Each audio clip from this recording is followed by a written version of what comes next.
Welcome back to the Training Babble podcast. I'm your host, Dave Schell, and we are back with the gravel god, Matti Rowe. And you are in for a treat because he is super fired up today. So you're just going to be spitting venom. How's it going, Matti? Stop hitting all my nerves. I'm a peaceful man. Until he's not.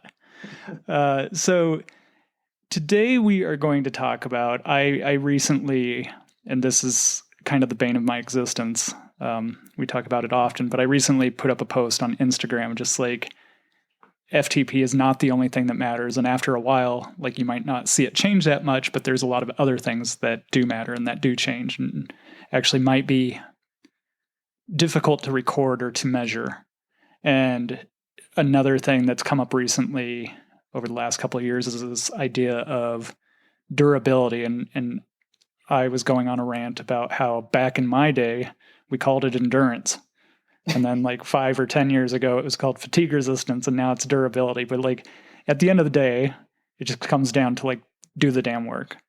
And you wrote an article recently, don't blame genetics until you've put in the work or something like that. Yeah. And so, today we're going to talk about like, we kind of touched on this just barely when we were talking about AI and stuff like that, but everybody's hungry for this one metric or one data point to rule them all. And what happens when we focus on that data point is then all our efforts go into changing that data point at the expense of other things that probably matter just as much. And so, I guess we're going to talk about what does matter. And then 2, does it matter? Like, is it on a spectrum based on your goals and what you're trying to achieve? So let's start by just talking about like FTP is like the most important thing. So does that matter? And if so, how much? So whenever FTP comes up, I always like to use this analogy because I don't think it's really been improved that much, which is really conceited thing to say. But basically, I think of FTP as poker tables.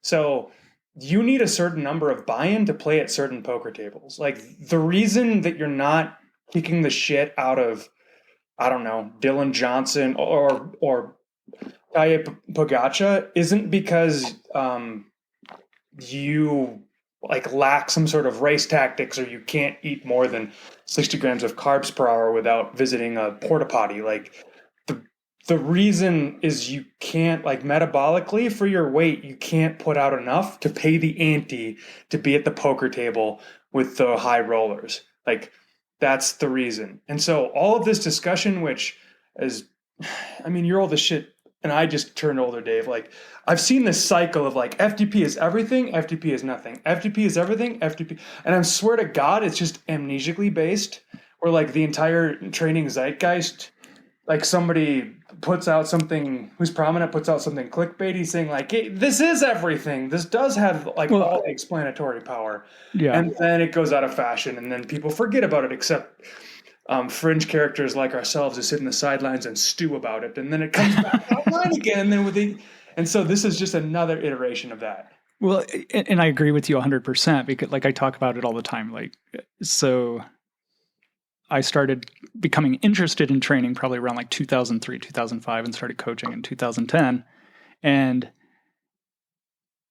yes, it's this pendulum or this wave or whatever, where it's like at the time when I first started, it was all about endurance and base and everything. And then Tabata came out. And so it started becoming about like high intensity. You could get the same effects. Like, so Tabata, time crunched, Sufferfest, like that became the thing. And so it's like, oh, you can get the same results for less time by doing more intensity. And then we have polarized comes back and that becomes this new thing. And then VO2 max was the thing. And now it's starting to, with the Norwegian method, it's coming back to threshold again. So it's like, at the end of the day, it all matters to some extent. You know? Yeah. It all matters. But I think there's no question. It's a question of like engine size to chassis. Like if you want to compete at certain levels, you just need that. So to dismiss it and say, and I like how people get caught up in the, like a lot of the anti-FTP bros, I call it. A lot of the anti-FTP discourse like starts off being like making an argument that I think doesn't really actually negate FTP that much. They're just like, it's measured wrong. Like, here's the most common, like they make a straw man of it. They're like, Training Peak says to take 95% to average 20. And it's like, who cares? Like, stop getting caught in that conversation about how you define it. I think we can accept that there's a point that if you go above it, the time that you can hold that power output goes down quite a bit. And below it, and everywhere, and every like out or wattage below that, your ability to hold it goes up a lot. And that is a significant point of stability / instability in your physiology. And it turns out that since we can measure that output mechanically and divide it by how much you weigh, that has a pretty damn good correlation about what fucking poker table, you can be at. So like, why is that so controversial? It's pretty I mean, not for everything. For track, sure, it doesn't have the same significance in certain track events, but for gravel, for everything else, the major difference between the Cat 5 or the Cat 4 who can't get out and the person who's clowning on the rest of the pro field, it's not something unmeasurable. Like, it definitely has something to do with that watt per kilogram. Well, I think the way that I kind of look at it too is using gravel as an example. Like, it determines which group you're riding with. Right. If you're doing 3 watts per kilo, you're not going to be in one of the first like 4 groups for sure. And I will also say, as this extends to, because eventually we're going to talk about durability, but I think one thing that didn't enter the conversation about durability is if you have a certain watt per kilogram and you make the group, then you ironically go faster, spending less energy in many cases, unless it's just constantly hilly or something. But even then, like, there's a benefit there. So if you take it like, if you're measuring durability, which is like your ability to have an output after doing a certain number of work or calories, then if you look at it, you can't think of it like a time trial, because that's not actually what happens. Like, if you can make the group, ironically, you can go faster for less energy than just like being the diesel out alone, which is how I spent my entire career, just being between groups, dieseling sadly alone. Right. Well, I mean, that goes into another thing, right? Where it's like everybody's so tied up in power and, oh, what was your power for the thing? But it's like, specifically for road racing, it's like, it's not who had the most power. It's who conserved the most and raced the smartest and had it at the end. Yeah, you're hitting another nerve. Now I want to go rant about how people get upset that they don't have power PRs in the race files, which most of the time makes me extremely happy. That's exactly how your race power file should look. Right. And so I guess it goes back to kind of like I was saying at the beginning. It's like, we want these things so that we can quantify it. FTP has been marketed like so much, like, it matters, and it does matter. It does matter, but it's not the only thing. And so I guess that would be my thing, is it's like everything in moderation. Yes, it matters, but it's not the end all be all. And so the other things that matter is like, what can you do at the end of 5 hours? But that's hard to track, And so it's like, I guess that's the thing, is like trying to encourage people to get away from training to the metrics, trying to make their 20-minute power go up, trying to like, because you just like end up pigeonholing yourself or putting yourself in this box where it's like you're doing everything so that you can quantify it. But it's like, does that lead to performance at the end of the day? And at the end of the day, the goal is to go from point A to point B as fast as possible. Yeah, that's a great point. We were touching on Gebhardt's law again, but it's like almost any metric that we have, while it can be useful, if it's just focused on, it actually becomes really not that useful. Right. And so to go back to this idea of durability, and again, like, I think it does crack me up. Like, in general, endurance sport, like, there's so many names for the same thing, and it makes you crazy. But so it was interesting to me that you said that, because you have been in this space longer than I. So back in the day, they just called it endurance, would you say? Well, I mean, that's, or call it a base or foundation or whatever, it's like, it's essentially your volume. And it's like the correlation with durability is how much you train. And that's what I think gets lost with all these focus on metrics. And you and I are great for analogies. So maybe this is a terrible analogy, but it's like, I always think of that poster with the, glacier, and it's like, oh, what people see, and it's the tip of the glacier, and then everything else beneath the water, right? And it's like, that's FTP. It's like everybody sees the high FTP, and it's like, oh, that's important. So to make it go up, I need to do all my training at FTP. And it's like, no, it's probably the 20 hours under it that makes that all possible. And that's like how I try to explain it to athletes. It's like, it's not sexy, it's hard to quantify stuff like that, but it's all the volume you do that like lays the infrastructure and allows like fuel delivery and waste product like removal and all this, but we don't see it, and it's not sexy. But that supports the top, right? Yeah, I guess it is kind of, I hadn't thought about that for a while, but just like people overweighting the importance of FTP or fixating on that, and then only looking to train in ways that will improve that. When ironically, I mean, like, remember like polarized being a big fad? You could literally never train at your FTP specifically, Right. except in a race. You could only do like VO2 max or endurance. Never go at VO2 and improve your FTP. I mean, it is kind of funny. It just shows how much the average person has a disservice just because they don't have the spare time or interest in learning something about the physiology, I suppose. Yeah. And it's not condescending. Like, people have lives, but it doesn't necessarily map one-to-one, like, I want to get better at FTP. Well, then you can only train at FTP. No. Well, and it's counterintuitive. And it's like I found this, I don't know if I've ever talked about this on the podcast before, but it's like during COVID, all the races were canceled, and all of a sudden everybody was working from home. So people had a lot more time to train. And there were people that I had worked with for 4 or 5 years, and their FTP really hadn't gone up in that time. Despite doing all these intervals and everything else, like stuff wasn't going up. And all of a sudden people had more time to ride. And so we just added volume. And all of a sudden FTP started going up.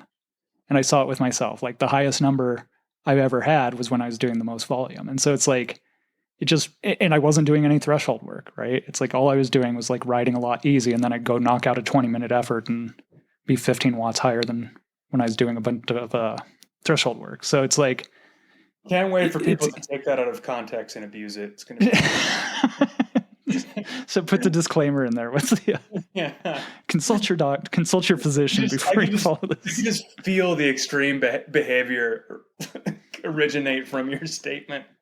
Well, yeah, right. And that was the other thing we talked about with the last podcast is being a pervert for nuance. Mm-hmm. And so yeah, it's like so going back to our friend Joe Frill. Yeah. Like there was always this thing that like stuck out to me. I don't know if it's in the Training Babble or if it was in Training and Racing with Power Meter, but they were quoting Joe. But it's basically like, do the least amount of training that continues to bring positive results. Yeah.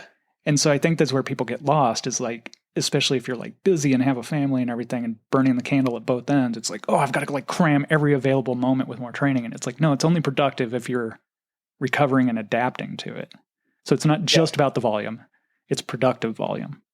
Yeah. Which I think maybe ties into everything is important, but one of the things that overlooked is people defining exactly what they're trying to get out of it and then doing some napkin math to figure out what that's going to take without totally trying to cut corners, especially with the whole adaptation part of it, like sleep. Yeah, right. Exactly. Yeah, and you and I talked about this a little bit offline. It's like,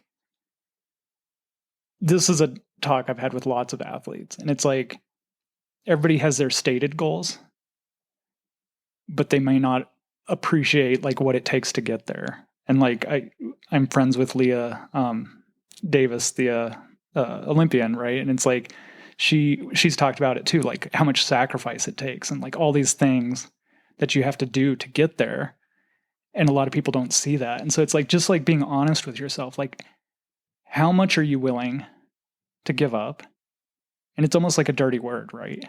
Like discipline, sacrifice, like all these things, but it's like, that's part of it. Like you have 24 hours in a day, and every yes to one thing is a no to something else. And so like, what are you willing to do for it? And we as coaches can't decide what you're going to do. And it's okay. We just need to be on the same page as far as what that goal is so that we can help facilitate that. But if there's a disconnect between what you say you want, but what you're willing to do, you're going to have issues.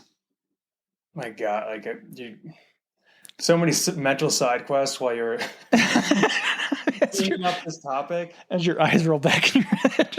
I mean, for one, so this is different sport, but cross country skiing just had their championships in Norway. Was my first endurance sport, so it's like I'm still pretty into it, especially watching it. But what just happened was that for the first time, a male swept every single event in the World Championships, and the guy was talking about, and he's like the MJ of it. Johannes Husflot Klæbo is his name, Norwegian. But the point is, they were talking to him after the final race, and he won. He just like burst into tears and collapsed, and not because he was so happy that he won. He was so relieved because he's got a girlfriend. He's trying to have a life, but basically because he didn't want to get sick, he didn't see his girlfriend. Like all the buildup the whole year, like he was away for so long at altitude camps, and then like had to be really careful so he didn't get sick by seeing her, and was just living like a monk, and it was just all just like training, that like just so focused. And he was like, he's like, I will never be able to do this again because World Championships was in Norway. So it's like, if whatever your most important event was in your backyard, it was in Longmont. So it's like, yeah, I can get up for this like once, but after that, like the cost to my life, like I won't see people. I've got to be like bread, water, like training, sleeping. I mean, anybody can do that I think people, at least personally, when I used to think about that, I used to make pretty big statements when I was like sipping a beer, and I'm like, yeah, I could do that. And it's like, dude, anybody can do something for a week, but to then grind it out for a month, and then 2 months, and then 3 months, and then 5 months, and then 6 months, like, and it's not like there's no opportunity cost lost.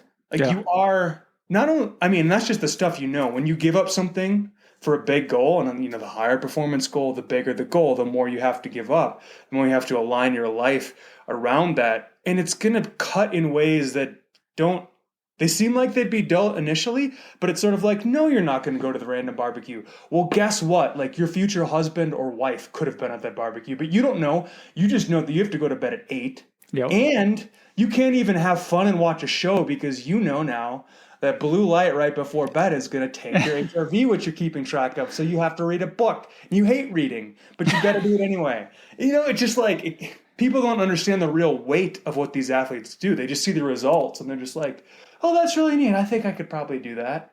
Right. And like I always use this example. One time I had a coach, I think it was like 2015 or something like that.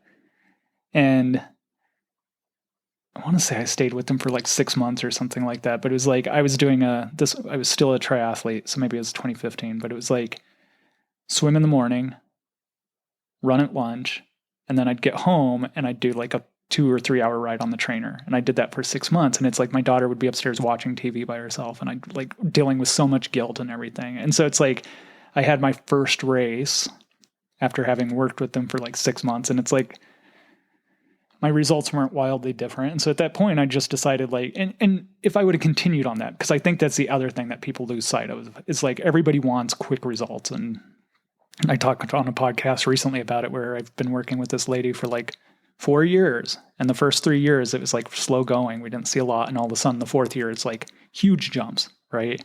Because the body's not as perfect as we'd like it to be and predictable. But anyway, yeah, so like maybe if I would have continued doing that for like another 6, 12, 18 months, I would have started seeing the results.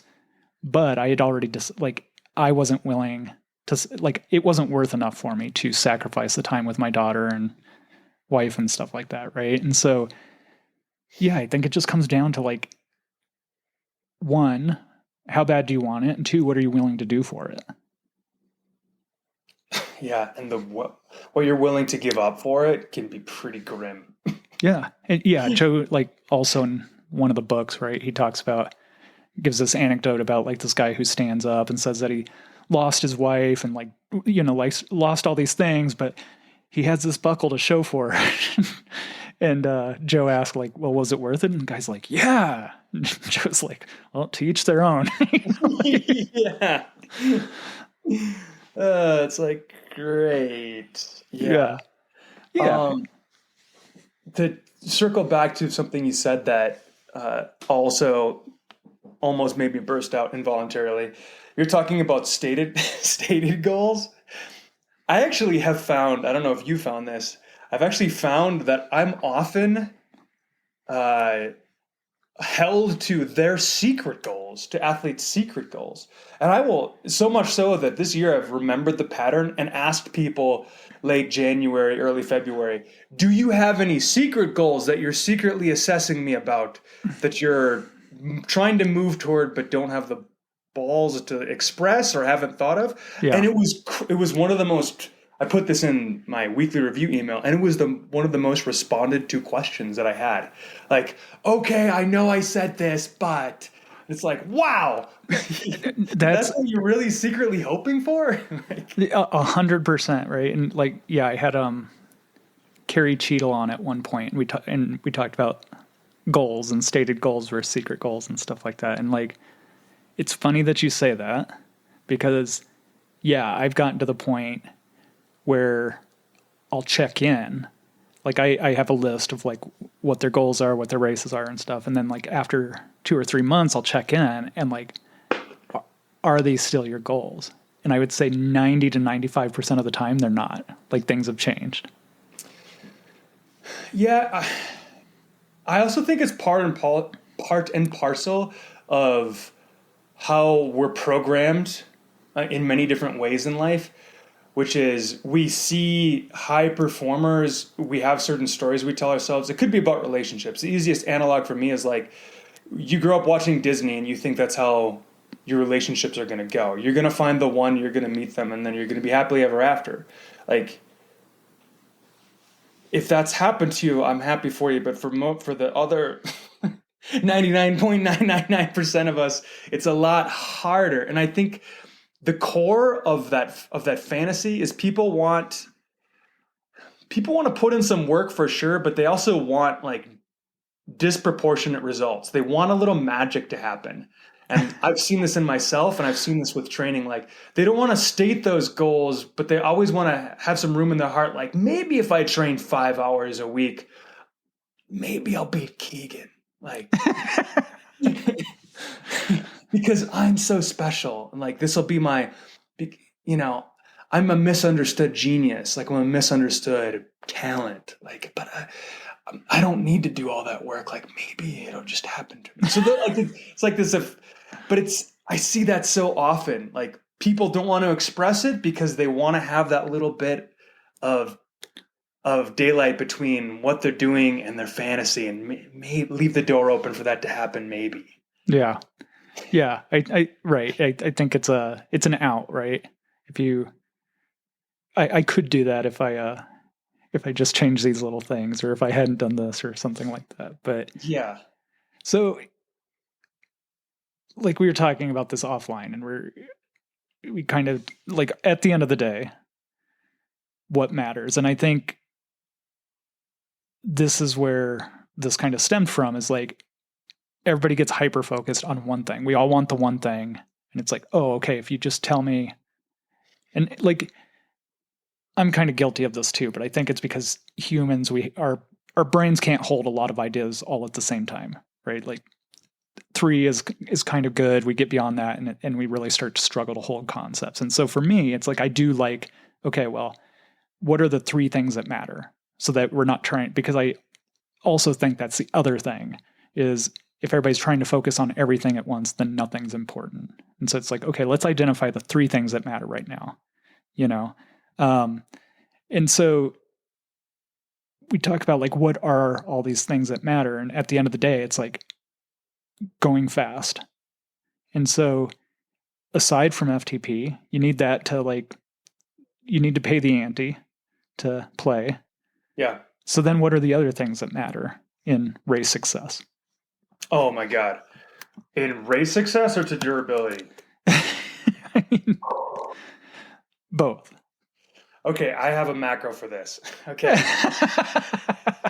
So I think from the start, I think a general heuristic that people that I alluded to earlier that people should try to internalize is the popping numbers, the things you want to see in training at certain points are not what you want to see in racing. There's a big inversion that you have to undergo that is tough for a lot of people to make that mental switch.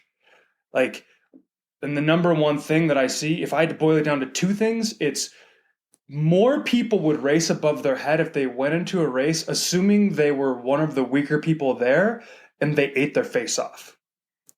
If you do those two things, you will probably you certainly have the chance to overcorrect wrongly and not be aggressive enough, but largely I think what'll happen is you will stop being the person that tries animating the race from the line or when everybody else feels good, and then forget to eat and then explode terribly and unforgivably later in the race, so much so that your coach doesn't want to coach you and you want to quit.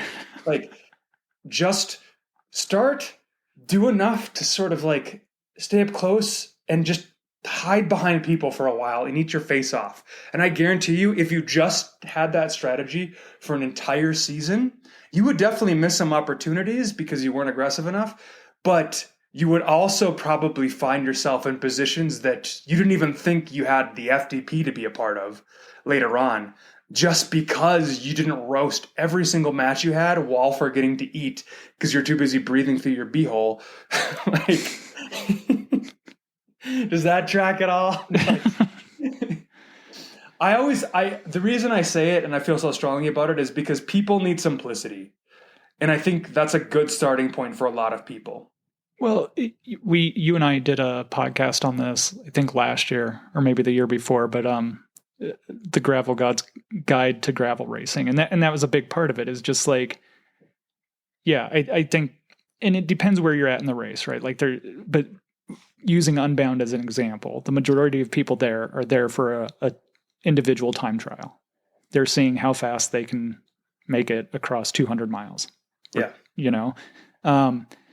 But the tendency is, and this is pretty much any race distance, I would say, you show up, emotions are high, you're well rested, you've got adrenaline, and you go out too fast. And so that first hour, you're going way too hard, but it feels easy. Your RPE is all screwed. And then reality sets in, and then it's just like a downward spiral from that point on. And so we talked about like, really just like, I always tell my athletes, like, it should feel too easy at first. And it's hard to watch people ride away from you. Like, you always think, oh, they must know something I don't know. And so it takes discipline and confidence to like let people ride away from you.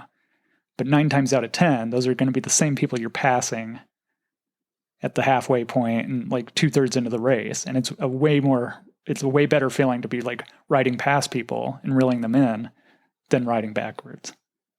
100%. But I also think this is sort of a new controversial thing. I also think most people, just based on their training availability, should just give up trying to do the premier events. Is that like remember how everybody was so into Everesting during COVID? Well, I think what a lot of people found at the end of that was like, yeah, you can train to just pedal for a long time, but it's not like Jesus or the Buddha or like Muhammad is waiting at the end of it. Like, you kind of just end and you're like, man, I'm chafing all over. And I guess I climbed as high as a mountain. That sure was neat. I think a lot of people would have way more fun if they picked like the medium distance so that you could get away with going hard and being a little bit more bananas without the same consequences of, like, for example, let's say the average mid distance is between 50 and 80 miles. And the average time that most foolhardy individuals who do the opposite of everything we say explode is 50 miles. It's a lot different hobbling in at max 30 miles than it is hobbling in 60 miles. Yeah. Like, that's where things get really sad. No, and I would agree with you. I think there is, again, it goes back to like setting your goals and what is actually your goal. And I think there is like completing 200 miles or completing 205 miles. Like that's a good goal. Yeah. Like, and like that can like finishing is a great goal. Not a lot of people have done that. And, and so like, but like I ran into this with Ironman too. It's like, if you can't race the distance often enough, you can never really experiment and find out where your limits are and learn how to truly race that distance. Whereas a 50 miler or something like that, like you can take some chances, you can like experiment, find that limit, find when, like I always tell people in like cross country, like to live, you have to be willing to die. And it's like, you're never going to make that jump until you've had that experience. Like you need to like cross that threshold and figure out that like, where is that point where you feel like you're going to die, but somehow you find that little bit extra. Yeah. And that's really hard to do. I like the way you put that. Well, it's really hard to do in a 200-mile race, right? It's like if you do that in the first 30 to 50 miles, it's going to be a long, horrible day. Yeah. I mean, at Unbound, at least, sort of like you have to be willing to die to live. It's like, just don't be willing to die. Just like, yeah, exactly. You're going to die no matter what. You're going to die. Yeah. So just please don't do that. Yeah. I don't know. I know that was a little controversial and maybe not what you're totally going for, but no, yeah, I think it's good. I think the way you phrased it is like, at first is a little confusing, but yeah, I agree that like there's all this pressure to sign up for the long, like I hear people all the time, oh, I'm only doing, it's like 100 miles can be just as hard as 50 miles can be just as hard as 200 miles. Cause you're all like, you race it at a different intensities. It's the old story about the 420 marathoner sitting on a plane next to an Olympian female 5K and being like, oh, sweetie, someday you'll jump up to the marathon distance. And it's like, bro. Exactly. Right there. Like, yeah. And I think that's a great point. It's just like, if performance is your goal and you really want to see how far you can go and how competitive you can be, then maybe those shorter distances would be a better fit, especially if you don't have 10 to 20 hours to devote to training each week. Yeah, I think people lose sight of the fact they get swept up in the delirium of the supposed status of doing the marquee distance with people who have zero lives or should have more to their life than pedaling bikes. And then people get in there and it's sort of like, hey, you got your buckle, is it super fun? It's like the goal at the end, like the top line goals are like kind of like, were you challenging yourself and sort of having fun? Yes. A lot of these marquee distances are like, are you challenging yourself? It's like, yeah, but you could also like, I don't know, like have an ayahuasca experience. Like, what are you trying to do? Like, what? There's like zero fun. It's just too much. Like people do this at Unbound every year. They don't train and they go to Walmart and get the cruiser bikes. They're having a lot of fun, but a lot of people put themselves in situations that I just frankly don't understand.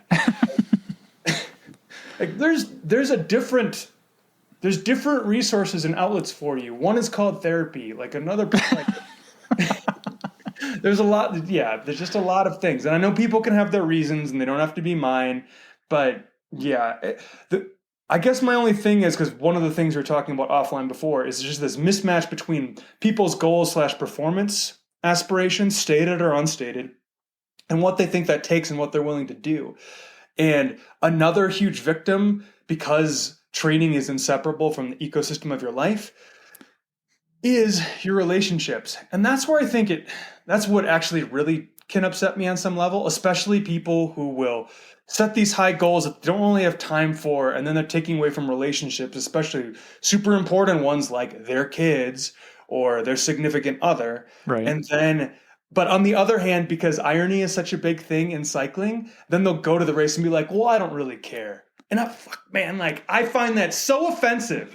I find it so offensive. It's like, what do you mean you don't care? You have been trading time with these people who you claim to love to go do this performance, and now you're pretending that you don't give a shit about the performance. Well, so basically, you'd rather do something that you don't care about than spending time with the people you love. Got it. And I know that you're being hyperbolic, but it's like you also know that it's a defense mechanism, right? It's it's an out so that if they don't perform to their ability, then then they could always like fall back on that. And it's like I didn't think of that. ChatGPT told me that. So well, it reminds me, like I had an athlete a couple of years ago, and like we were talking about her goals, and it's like, oh, I just want to finish and have a good time. And I'm just like eventually I just like called her on it. I'm like, no, you don't. Like, it's okay. Like, you can say you want to like podium. You can say that you want to do well, that you know. And she finally did. But it's like, it is this scary thing where it's like, you're afraid to fall short. But that's why we do it. If we knew we were going to accomplish what we're doing, then what's the point? Exactly. And I think it's understandable, because I do think that our, at least my generation, millennials, have just like been poisoned by the irony thing, because it's such a reliable, saw in sitcoms and movies and relationships. Like, we're so afraid to put ourselves out there and be like, I care, I want to do well, I have tried. Yeah. Because then you can get made fun of. And they think that there's some sort of way in life in which you can try but pretend not to try, so that you can play it safe. And it's like, no, part of sport, just like in a race, like you have to risk it. Yeah. There's risk. Right. You might look like an idiot, but the real superpower isn't arranging your life so that you don't have risk or you never look like an idiot. It's being an idiot and not caring. That's the takeaway here. So just to go back to like the loved ones or your support, so I think that's a super important thing too, that you're right. Like it's such an important thing. Like, if you're going to do this, and like your family has to be on board, and you have to have that support. And so like they're investing just as much in your success as you are, hopefully. And so it's a disservice to them, like you said, to like get there and act like you don't care. Yeah. I find, I've just encountered that a lot, and it kind of makes me disgusted, just because I know what that actually means, having a family myself. Like, Yeah. Like, you're not going to get the years back, right? Like, if you don't care, then just don't do it. It's one thing if you care and you're going to admit it.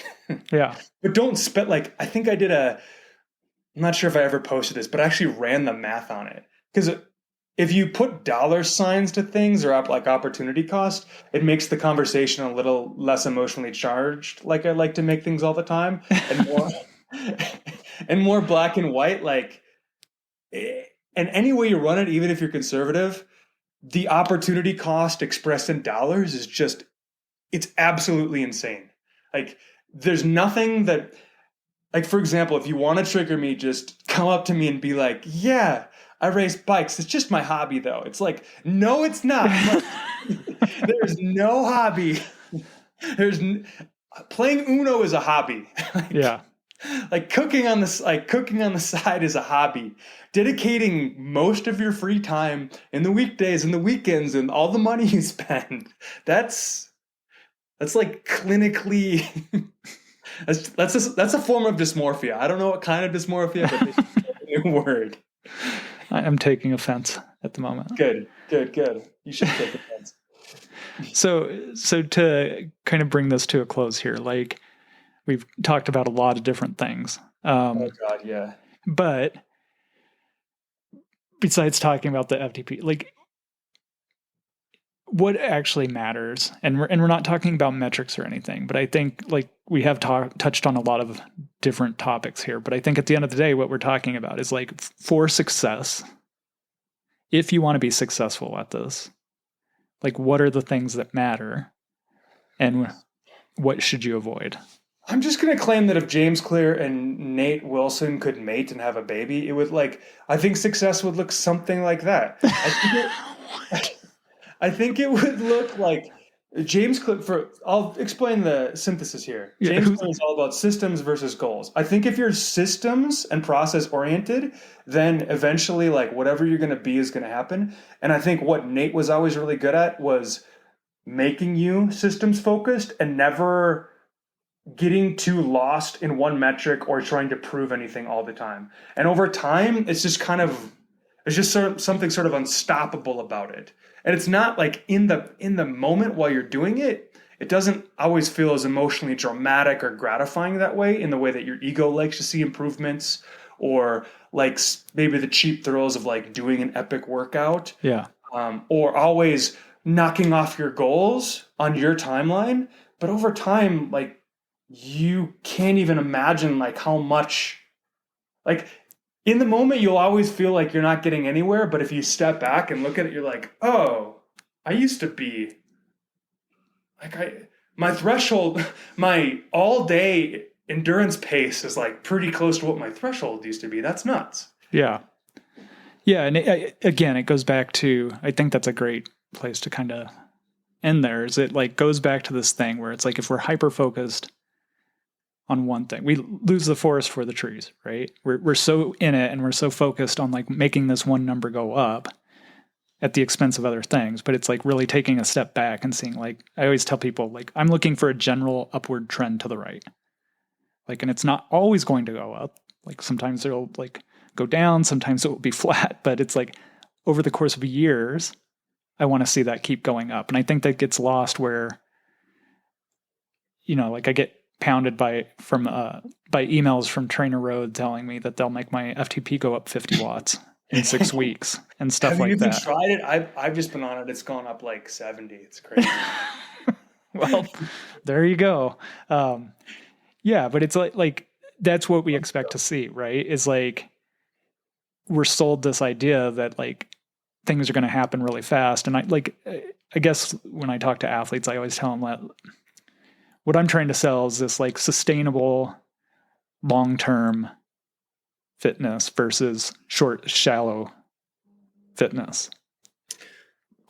I don't understand why people struggle with that thought so much. Like, for example, if you invest your money, when you're assigning things and you're like, yeah, stick it in here, they're not like, it's just gonna go only up and to the right. They straight up say, even in advertisements, if you're gonna like invest in a mutual fund, say, they're like, all investing carries certain risks. It's like, I almost want to do that for athletes. Be like, I know. That's what I just thought. I'm like, oh, I'm going to update my website with that now. all training exposes you to risk. It will not be all up and to the right all the time, every day. Yes, I love that.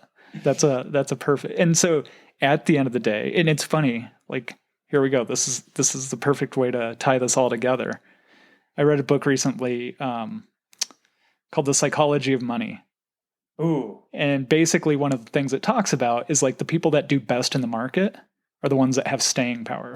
The ones that don't freak out when things are going down. The ones that don't, like, they just put their money in there and just kind of weather the storm and like have staying power. And they end up making money over time. But it's the people that are like constantly moving money around, like trying to chase the things, like they don't do quite as well. Yeah. For every athlete that is hearing this and wants to hit up Dave and be like, Dave, you're my fitness day trader. Like, I'm going to give you $20. I'd like to have 4,000 by end of business Wednesday. Yeah, exactly. That's the equivalent, man. Right. That's the equivalent. Exactly. But I think that's a really good analogy to like end with, right? It's like it's about consistency over time. It's about dealing with the swings, not losing your head when the market's down a little bit. Well, I'm just saying what digital asset you could use for the title of the cover of this podcast. And it's like, all you have to do is look at the S&P 500 in the last 2 weeks and then look at it over the last 2 decades. Oh, 100%. 100%. Right. And it follows trends. Like, yeah. Love it. Any parting words for? I'm too emotionally exhausted. I might call Nate to apologize. I might send a letter to James Clear. Who's James Clear? I'm not familiar. Atomic Habits. Huh? Atomic Habits author. Oh, got it. Okay. Yeah. Perfect. Well, we're both coaches. You can find me at kaizenendurance.coach. You can find Matti at gravelguidecycling.com. And you can find us both on Instagram. I'm at Kaizen Endurance, and you're? Gravel Guide Cycling. Awesome. So if you're interested in listening to either one of us rant or want to talk about how we might be able to help you, don't hesitate to hit us up. But otherwise, until next time. Thanks, Matti.